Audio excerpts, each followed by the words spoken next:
All right, ನನಗೀಗ ಬಹಳ ಖುಷಿ ಕೊಡೋಂಥ ಒಂದು ಕೆಲಸ. ನಾವೇನು ಅಂದ್ಕೊಂಡಿದ್ದೀವಿ ಅಪ್ಪ ಅಮ್ಮಂದರು ಅಂತಂದರೆ ಮಕ್ಕಳು ಇಂಜಿನಿಯರಿಂಗ್ ಹೋಗ್ಬೇಕು, ಮೆಡಿಕಲ್ಗೆ ಹೋಗ್ಬೇಕು, ಎರಡೂ ಹೋಗೋಕ್ಕಾಗ್ಬಿಡ್ತಾ ಅಪ್ಪಿತಪ್ಪಿ ಪಿ ಯು ಸಿಲಿ ಬುದ್ಧಿವಂತ ಇದ್ದಾನೆ IITಗೆ ಹೋಗ್ಬೇಕು. IITಗೆ ಹೋದರೆ ಏನು ಬಿ ಟೆಕ್ಕು, ಮೆಡಿಕಲ್ಲು, ಏನು M.Tech ಬರೀ ಇದೆ. ಇನ್ನು ಮಿಕ್ಕಿದವ್ರಲ್ಲ ಯೂಸ್ಲೆಸ್ ಫೆಲೋಸು, 4 ಕಾಲಾಣಿ ಬೆಲೆ ಬಾಳಲ್ಲ ಅಂತ ಅನ್ಕೊಂಡಿದ್ದೀರಿ ಅಲ್ವಾ. Look at this young boy, ಮೈಸೂರಿನಿಂದ ನಿಮಿತ್, ಮೈಸೂರು ನಿಮಿಷ್, ಮೈಸೂರಿನ JP ನಗರದ ನಿವಾಸಿ ಈ ಹುಡುಗ ಒಂದು ಸಣ್ಣ ಡಿಫರೆನ್ಷಿಯಲ್ ಕೋರ್ಸ್ ನಾನು ಬಹುಶಃ ನನಗೆ ಇಂಟ್ರೊಡ್ಯೂಸ್ ಮಾಡ್ದ ಅಂತ ಅನಿಸಿದೆ. ನಿಮ್ಮ ಮಕ್ಕಳುಗಳಿಗೂ ಇದೊಂದು ಅದ್ಭುತವಾದ ಅವಕಾಶ ಇರ್ಬೋದು. ಹಾಗಾಗಿ ನೀವು ಮಸ್ಟ್ ಲಿಸನ್ ಟು ನಿಮಿಷ್ ಇವತ್ತೊಂದು ದಿನ. Hello Nimish, how are you? ಹೇಗಿದ್ದೀರಿ? ಚೆನ್ನಾಗಿದ್ದೀನಿ sir. I am so happy Nimish, ಇವತ್ತು ನಿನ್ನ ಜೊತೆ ನಾನು ಮಾತಾಡ್ತಾ ಇರೋದು. ಆ್ಯಕ್ಚುಲಿ ನಾನು ಎಕ್ಸೈಟ್ ಆಗಿದ್ದೀನಿ. ಕಾರಣ ಏನು ಅಂತಂದರೆ IIT ಅಂತ ನಾನು ಅನ್ಕೊಂಡಿದ್ದು ಏನು ಅಂತಂದರೆ IITಗೆ ಹೋಗೋರೆಲ್ಲ IIT Kharagpur, IIT Kanpur, IIT Calcutta, IIT Chennai, IIT Mumbai, ಈ ಥರ ಎಲ್ಲ ಬರೀ BE M.Techಗೆ ಹೋಗ್ತಾರೆ ಅಂತ. BSc ಆದಮೇಲೂ IIT ಮಾಡ್ಬೋದು ಅಂತ ತೋರಿಸ್ಕೊಟ್ರಿ Nimit. Can you explain? Sir, IIT ಒಂದು ಇನ್ಸ್ಟಿಟ್ಯೂಟ್, ಅದರಲ್ಲಿ ಸುಮಾರು ಕೋರ್ಸ್ಗಳಿದೆ. B.Tech ಅದೆರಡು, ಮತ್ತೆ MSc ಇದೆ, MBA ಇದೆ, ಮತ್ತೆ PhD ಕೋರ್ಸಸ್ ಇದೆ. ಅದು ಏನಂದ್ರೆ ನಮ್ಮ ಜನರಿಗೆ ಬರೀ BE B.Tech ಕೋರ್ಸಸ್ ಮಾತ್ರ ಗೊತ್ತು. MSc ಕೋರ್ಸಸ್, M.Tech ಕೋರ್ಸಸ್ ಮತ್ತೆ PhD ಕೋರ್ಸಸ್ ಯಾವುದು ಗೊತ್ತಿಲ್ಲ. ನಿನಗೆ ಹೆಂಗ್ ಗೊತ್ತಾಯ್ತದೋ? ನಿನಗೆ ಹೆಂಗ್ ಗೊತ್ತಾಯ್ತು? ಸರ್, ನಾನು ಆಕ್ಚುಲಿ ಒಂದು 12th ಆದ್ಮೇಲೆ ಇಂಟಿಗ್ರೇಟೆಡ್ MSc ಮಾಡೋಣ ಅಂತ ಇದ್ದೆ ಅದರ ಒಂದು IIT ಅಲ್ಲಿ. ಆಗ ಸಕ್ಸಸ್ಫುಲ್ ಆಗ್ಲಿಲ್ಲ. ಹಾಗಾಗಿ ಮತ್ತೆ ಇನ್ನೂ ಒಂದು ಆಪರ್ಚುನಿಟಿ ಇದೆ ಅಂತ ಹುಡುಕ್ದಾಗ ಆಗ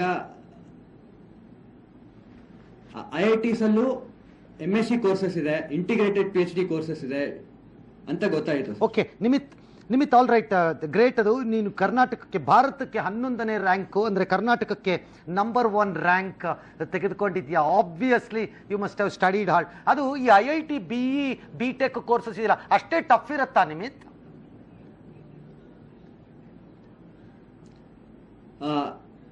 ಹೌದು ಸರ್, ಟಫ್ ಇರುತ್ತೆ. ಅಂದ್ರೆ ನಮ್ಗೆ ಡೀಪ್ ನಾಲೆಡ್ಜ್ ಬೇಕಾಗತ್ತೆ.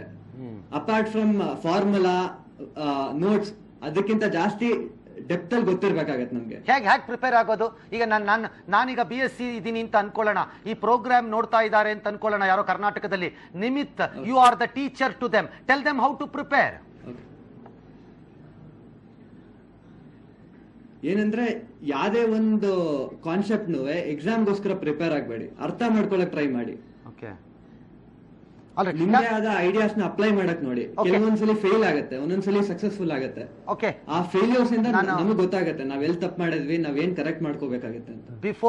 ಬಿಫೋರ್ ಐ ಎಂಡ್ ಒಂದು ಲಾಸ್ಟ್ ಕ್ವಶನ್ ತಗೋತೀನಿ. I am very sorry. First let me apologise to you, because ನಾನು ಕ್ಷಮೆ ಕೇಳ್ತಾ ಇದ್ದೀನಿ. ಕಾರಣ ತುಂಬ ಹೊತ್ತು ಕಾಯಿಸ್ಬಿಟ್ವಿ ಅನ್ಸುತ್ತೆ ನಿನ್ನ ಇವತ್ತು. But still I am enjoying ನಿನ್ನ ಎಕ್ಸ್ಪ್ಲನೇಟರಿ ಪಾರ್ಟ್ಸ್ನ. ಈ ಕೋರ್ಸ್ ಮಾಡಿದ್ರೆ MSc ನ ಸ್ಕೋಪ್ ಏನು ನಮ್ಮ ತಂದೆ ತಾಯಿಗಳಿಗೆ ಗೊತ್ತಾಗ್ಬೇಕಲ್ಲ. ಮಕ್ಕಳುಗಳನ್ನ ಓದಿಸ್ಬೇಕು ಅಂತಂದ್ರೆ ಗೊತ್ತಾಗ್ಬೇಕಲ್ಲ. ಏನೋ MSc ಮಾಡ್ತಾನಂತೆ, ವೇಸ್ಟು ಅನ್ಕೊಂಡ್ಬಿಡ್ತಾರೆ. ಆಮೇಲೆ MBA ಮಾಡ್ತಾರೆ, ಅಲ್ಲೇನು MBA ಮಾಡೋದು, ಇಲ್ಲೇ ಮಾಡೋಕ್ಕಾಗಲ್ವಾ ಅಂತಂತೆಲ್ಲ ಓಡಾಡ್ತಿರ್ತಾರೆ. ಅದರಿಂದ what is the scope? Can you explain last question? Sir, first of all IIT ಇಲ್ಲಿ ಆ ಸ್ಟಡಿ ರೀತಿನೇ ಬೇರೆ ತರ ಇರುತ್ತೆ. ಇಲ್ಲಿ ಲೋಕಲ್ ಇನ್ಸ್ಟಿಟ್ಯೂಟ್ಸ್ಗೂ IITಸ್ಗೂ ತುಂಬಾ ಡಿಫ್ರೆನ್ಸ್ ಇದೆ. ಅಲ್ಲಿ ದೇಶದಲ್ಲಿರೋ ಟಾಪರ್ಸ್ ಎಲ್ಲ ಒಂದೇ ಕಡೆ ಸೇರಿರ್ತಾರೆ. ಹಾಗಾಗಿ ಒಳ್ಳೆ ಕಾಂಪಿಟೇಷನ್ ಇರುತ್ತೆ, ಒಳ್ಳೆ ಐಡಿಯಾಸ್ ಎಕ್ಸ್ಚೇಂಜ್ ಆಗಕ್ಕೆ ಒಳ್ಳೆ ಪ್ಲಾಟ್ಫಾರ್ಮ್ ಇರುತ್ತೆ. So nice Nimish. ನನ್ನ ಪ್ರಕಾರ ನಾನು ಐಮ್ ಟೋಲ್ಡ್ ನೀನು ಡೆಲ್ಲಿ IITನ ಸೇರ್ಕೋತಾ ಇದೆಯಂತೆ.